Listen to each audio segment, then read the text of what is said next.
Baghdad شریف میں آپ ممبر پر واعظ فرماتے ہوئے آپ نے یہ اعلان فرمایا تھا، قدمی ہذہ علی رقبۃ کل ولی اللہ، میرا یہ قدم تمام اولیاء اللہ کی گردنوں پر ہے۔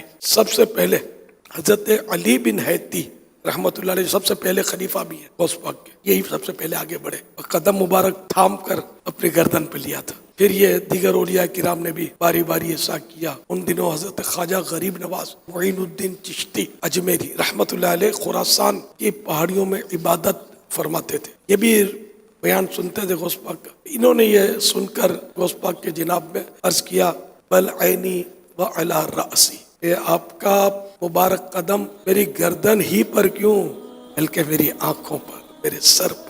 اولیاء کرام پھلدار شاخیں ہوتی ہیں، جو شاخ پھلدار ہوتی ہے وہ جھکی رہتی ہے، جس میں پھل نہیں ہے تو اکڑتی ہے۔ ایسا بھی ہوا ہے، ایک دکان نے اس کا انکار کیا تو ان کی ولایت نے سلب ہو گئی، چھین لی گئی۔ اس طرح کے ان کے اور بھی نہیں پہلے سے پیشن گوئیاں تھیں کہ یہ برسر ممبر اس طرح ممبر پر کھڑے اور اعلان کریں گے بغداد میں اولیاء کرام کے شہنشاہ بادشاہ سلطان الاولیاء۔ اچھا، غوث پاک کا بیان ریلے بھی ہوتا تھا، نہ اس وقت کوئی چینل کی ٹیکنالوجی تھی، نہ کوئی ٹیلی فون کے ذریعے کوئی ریلے کا سسٹم ہوتا تھا، لیکن روحانی سسٹم کے ذریعے غوث پاک کا بیان ریلے ہوتا تھا۔ اولیاء کرام اپنی خانقاہوں میں بیٹھ کر مریدوں کے ساتھ سنتے، تو کہیں پہاڑ میں غار میں عبادت کر رہے ہیں تو وہاں سنتے، پھر ولیات بھی سنتی تھی۔ 70,000 70,000 کا لکھا ہے، اتنے بڑا اجتماع ہوتا تھا، اور مائک سسٹم بھی نہیں ہوتا تھا ان دنوں، لاؤڈ اسپیکر نہیں ہوتا تھا، لیکن جو سامنے بیٹھا ہے صاف آواز سن رہا ہے، وہی سب سے آخر میں بیٹھا ہوا بھی صاف آواز سن لیتا تھا۔ یہ بھی میرے مرشد کی کرامت تھی۔ ملفوظات اعلی حضرت پیج نمبر 178 سے عرض کیا جا رہا ہے، ہر غوث سے بڑے غوث تو خود حضور اکرم صلی اللہ علیہ وسلم کی ذات ہے۔ پھر امت میں سب سے پہلے غوثیت کبریٰ نے بڑا غوث ہونا، یعنی غوث اعظم کا مرتبہ امیر المومنین حضرت ابوبکر صدیق رضی اللہ تعالی عنہ کو عطا ہوا۔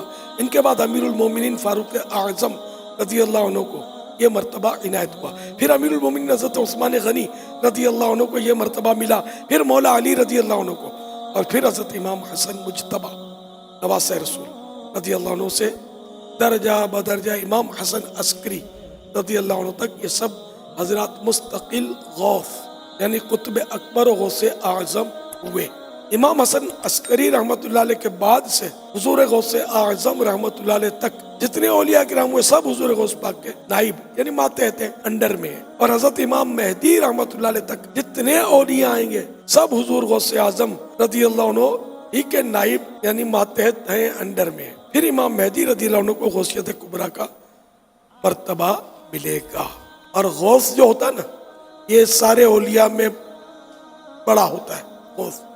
اس زمانے کے جتنے بھی اولیاء کرام ہوتے ہیں یہ اس غوث کے ماتحت ہوتے ہیں، انڈر میں ہوتے ہیں۔ اور ہمارے جو غوث پاک ہیں شیخ عبد القادر جیلانی رحمۃ اللہ علیہ، یہ امام حسن عسکری رضی اللہ عنہ سے لے کر امام مہدی تک ان کے درمیان جتنے بھی اولیاء کرام غوث کتب ابدال اغواث جو بھی آئیں گے ان سب